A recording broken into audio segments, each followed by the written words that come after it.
Okay, now I have no doubt we are having underwater gameplay in the Hogwarts Legacy game. We have already seen enough to be quite sure that diving or swimming is going to be included into the game, whether it's going to be full-scale underwater quests or just extra options for stealth or looting items. So let's dive and see the three main facts that prove that we are going to be swimming in the waters of the Great Lake and others in the Hogwarts Legacy game. Fact number 1. There are obviously living creatures to interact with and game locations to explore under the water surface. We can clearly see all of that on the in-game minimap. The creatures, as you can see, are indicated on the map as red triangles, which basically warns us about a possible enemy. Those red signs appeared several times in the showcase, so there's basically no doubt that we're about to have some villains underwater. The arrows are marking movement of living creatures, so those can't be loot objects or, for instance, quest items. And plus, as you can see, we have locations marked in the middle of water body. We have the white location sign that might indicate a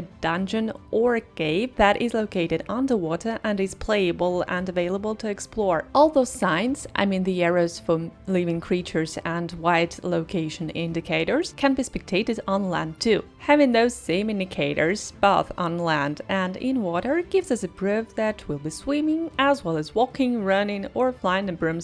And to tell you the truth, in my opinion, playing underwater levels in the games might be a little annoying, a little too challenging sometimes. Because the water slows down the movements, it changes the physics of aiming, especially in combat. That's why I kinda hope that underwater adventures in the Hogwarts Legacy would be rather entertaining, just to explore the beautiful underwater world of magical creatures. It can also provide great extra possibilities for stealth, for hiding away from the enemies, or for looting, for achieving rare skills or rare items. But I really don't expect it to be a part of the main storyline. Now moving to fact number 2. I couldn't help but notice a very specific trait for upgrading gears. It provides kind of an evidence that in water fighting opponents do exist. Here, take a look at what we can find in the room of requirement when using the loom. It is a trait for amphibial protection.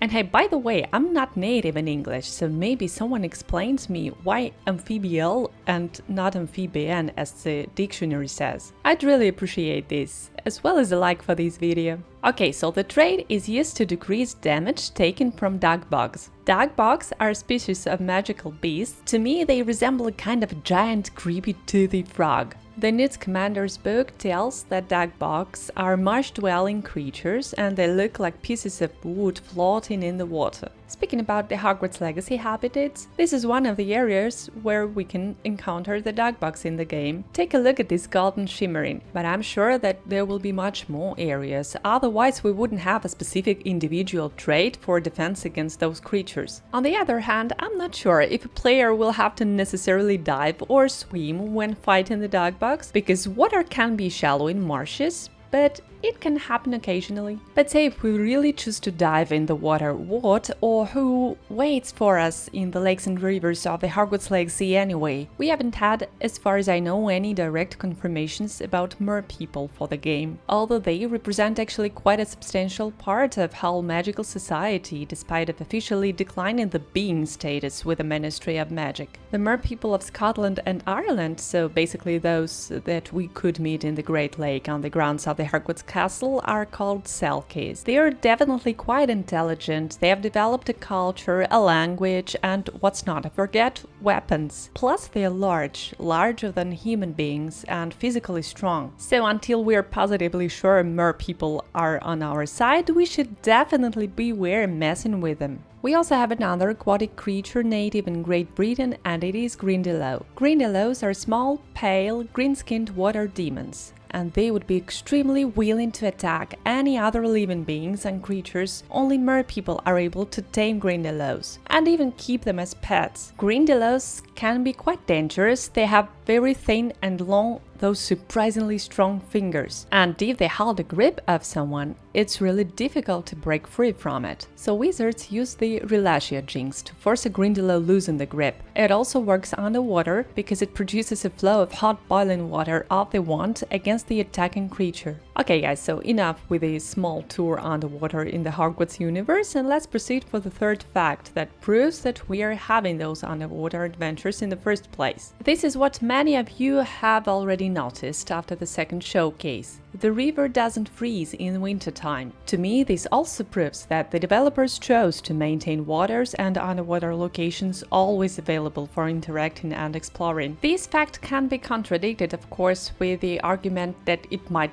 just not be that freezing cold yet. Interesting fact that you guys must remember from the books. Viktor Krum did took some bath in the Black aka Great Lake during winter season, and the water wasn't covered with ice, although it used to always be very cold even in the middle of summer. Again, what we see here in this footage doesn't look like a lake. It's a river for sure. Besides, the lake, as you know, was landlocked, which means it was not directly connected to any other water bodies. So basically a river with a mass of quickly moving water really freezes very rarely even in winter, but still having those river locations available by almost any circumstances and weather conditions adds another pinch of certainty that we'll have underwater gameplay in the Hogwarts Legacy. Yet if we accept all those facts, we'll still have another very important question to answer. How do we fight underwater? And to be more specific, how do we manage to stay underwater, not drown, maneuver, and remain capable of casting spells? Well, I'd say these would demand rather advanced magical skills. Like, for example, we could learn to interact with the merpeople by learning their language, Mermish. And yes, I'd assume that we'll have to master the relatio jinx to defeat the grindylows. But to basically stay and breathe underwater and be capable of pronouncing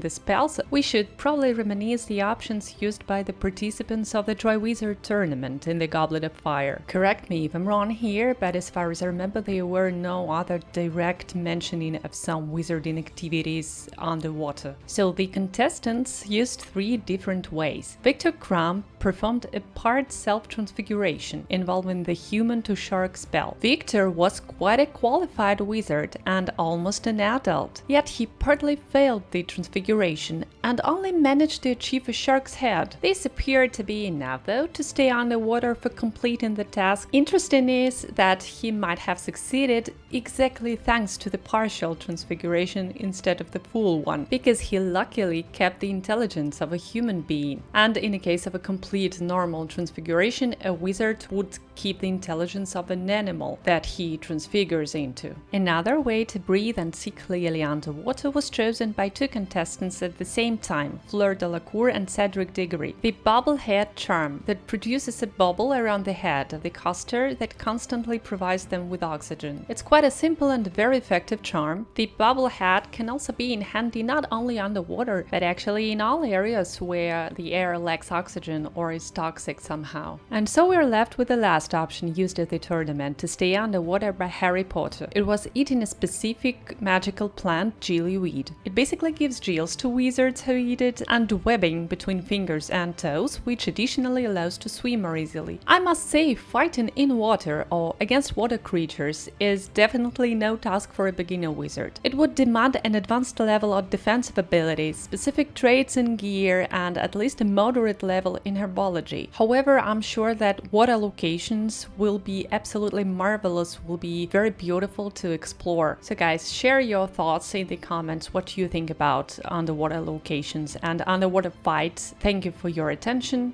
Nox.